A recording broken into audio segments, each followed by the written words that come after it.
Hello and welcome to Agent Upgrade. I'm Pablo Galvez and this is Simone Russo. And together, we've seen success in selling real estate. Now, we're passionate about sharing how we did it with as many people as possible. Subscribe today and welcome to the community.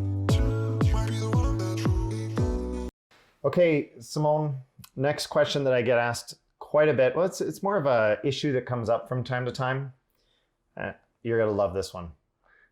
I've got a lot of personal things going on right now. Oh my gosh. And who doesn't have something going on, whether it's, and I'm not joking about this. Yeah. So like when I'm chuckling about this, I mean, it is a serious thing. So you've got an illness in the family, an illness with yourself. You've got a loved one or a family member who's going through an addiction or something like that. There's an accident.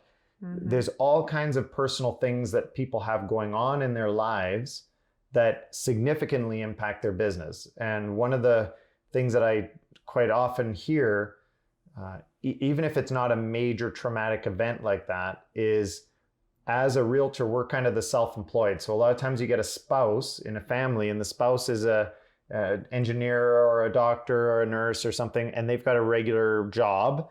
And they go to the job every day. And so it's left, the realtor is left picking up kids and dropping off kids at school. Groceries, laundry. Dealing with all of the household things and trying to build up a real estate career. So what kind of things can someone do if they have a major event going on to minimize the impact of that event? And what kind of things can someone do if they have a spouse who is putting all the rest of the tasks on them? Oh boy, that is, I mean, I could talk about that for hours. You're right. I do part, like that question. Again, I'll acknowledge the fact that, sometimes in life, we and everyone, we're faced with really big challenges, right? So as simple as it could be your own health, could be someone else's health. It could be, recently we just lost our dog. We had to send him to doggy heaven, as I put it. But, all those things, they take a portion of your brain. And when you're just starting out as a real estate agent, or you're trying to get more business, maybe you're a veteran in real estate and you want more business, those things take a portion of your brain, right? And then you start to fragment the amount of brain power or capacity that you have as a human, and you have to deal with these things. So between kids and parents and finances and groceries and laundry and dogs and your own health, your head is going to pop off. Right. So while I'm even just talking about it, you start to get worked up, right? So I would say the first thing you want to do is just sit back and breathe, right? Breathe, get a notepad out, start to write down all of the things that you have going on. And we talked about this just yesterday. Remember, we talked about what things do you need to be doing, but also more importantly, what things are you currently doing that you should be letting go? Because I think what we do as humans, we naturally just keep adding. We add and add. Oh, I got to do this now. Oh, now I'm going to go work out, and now I'm going to eat healthy and go to the farmer's market 2 times a week. And you keep adding to your life. Eventually it just breaks down. So as you add stuff, so if there's a sudden situation where you're going to need to spend more time doing something else, you need to quickly reevaluate what you're up to and as far as your time, and remove or let go of maybe something else. The only other option, or one of the other options, is that you just have to become either more efficient in the time that you are spent working. So you have to tweak your efficiencies. Or the other thing you're going to face with is you have to work longer.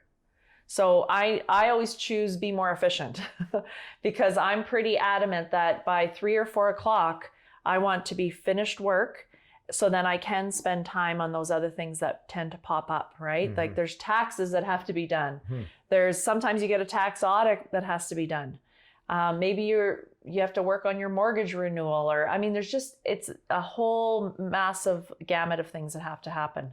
What do you think? What do you do? Well, I'll address one of my favorite topics, which is the whole spousal situation. We're very fortunate that the two of us are married and we're both selling real estate. So we work together all the time. We get each other. Yeah. We work well together. So we're very fortunate in that respect. But I know a lot of real estate agents who have a spouse who goes to work every day. And I've always been trained to treat your real estate business like a job, like you have a time clock that you have to punch in. So even if you work from home, that every day you punch in at a certain time, that's when you start work, say at 9 o'clock or at 8:30 or at 7 or 7:30, whatever time it is that you start work at a certain time, and have the accountability as if you had a job.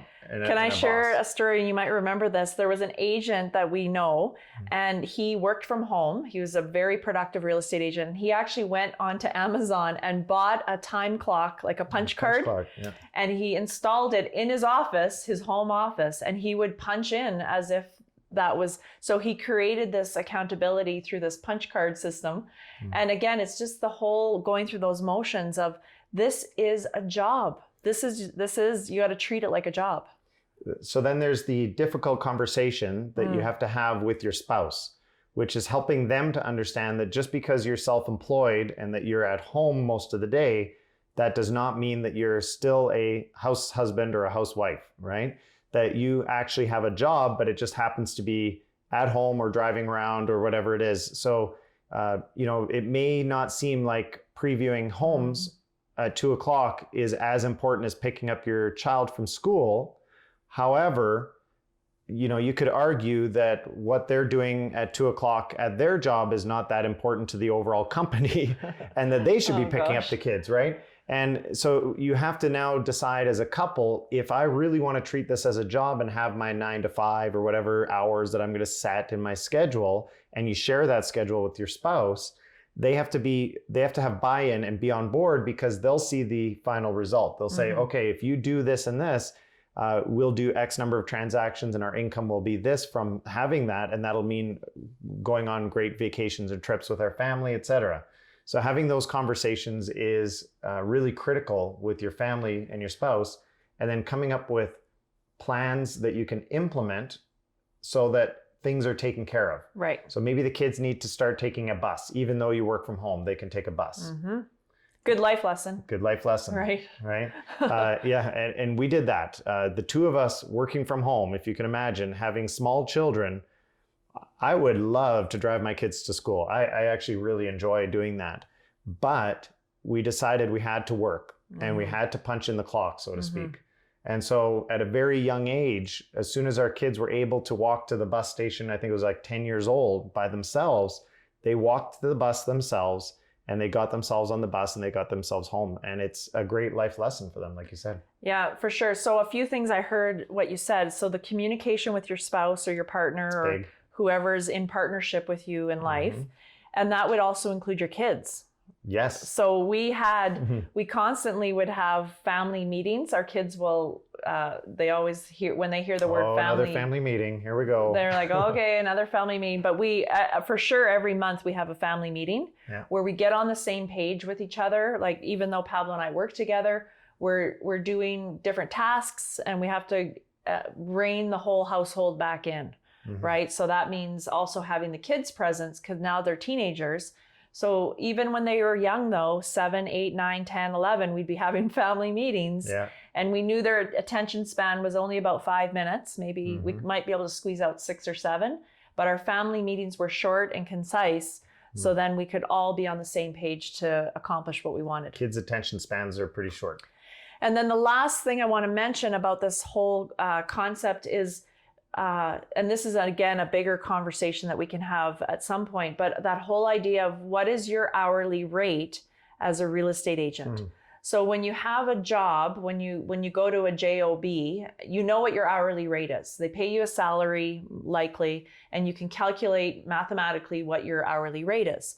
Well, you can actually do that as a real estate agent as well. You just take your annual pay for the year, and you can break it down right down to how many hours you work in a week or in a day, and you can calculate what your hourly rate is. So say, for instance, you calculate your hourly rate and it's $80 an hour. I'm just going to throw out a number. So say it's $80 an hour, but you find that you spend 4 hours a week doing laundry, getting groceries, making beds, I don't know, dusting in your house, vacuuming. Well, that's $30 an hour rate. So why would you, as a real estate agent at an $80 an hour rate, why would you be the one doing the laundry? I'll just let you sit on that one and think about it. Think about that. So then, if you really want to start increasing your business, you may have to surrender some of those $25 or $30 an hour jobs. And then that way you can do more work at your $80 an hour rate. When we started, I'll never forget, because we really didn't have money when we started, but as soon as we started to sell a home or two, one of the first things that we did was we hired a nanny to be with the kids during the day so that we could work. When they were little. We, of course, got them on the school bus so that they could, get themselves to and from school. Yep. The nanny was also doing laundry for us and doing some light meal prep as well. And grocery shopping. So, talk about offloading or delegating tasks. That was huge for us. That was really, really big so that we could focus on our work. Yeah. And people often ask, well, how do you sell 80, 90 homes a year and have 5 and 6 year olds at home? That's impossible. Well, it's easy. A lot of help. And then that also automatically builds in accountability. Yeah. So what would be going through my head would be, Tuesday morning and I'm supposed to be prospecting and I know I have someone at home taking care of the laundry and the groceries that I'm paying her for. I have to make sure that I am on my job. So I'm getting paid my hourly rate, so I better be doing the work that I'm paid to do. Suddenly it gets pretty real. Yeah, it gets pretty real. Yep. That's great. Okay, I think that's really good advice.